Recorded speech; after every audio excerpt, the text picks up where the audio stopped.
Avant la guerre, Janusz Korczak avait déjà tout compris des enfants. Il leur avait donné une république à eux, avec des règles, des votes et de la dignité.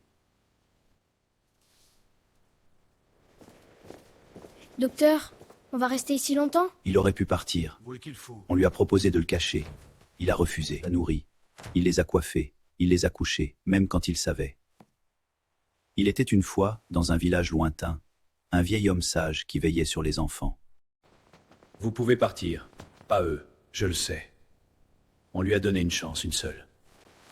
Il a regardé les enfants. Et il a choisi eux. Il a voulu que les enfants marchent bien. Propre, droit. Comme s'ils allaient chez des amis. Pas comme s'ils allaient mourir. Il est monté dans le train avec eux. On n'a jamais retrouvé son corps séparé du leur. Parce qu'il n'a pas voulu les quitter. Korczak n'était pas seulement un homme de guerre.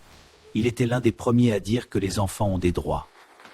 Pas demain, pas plus tard, maintenant. Il est venu avec nous, jusqu'au bout.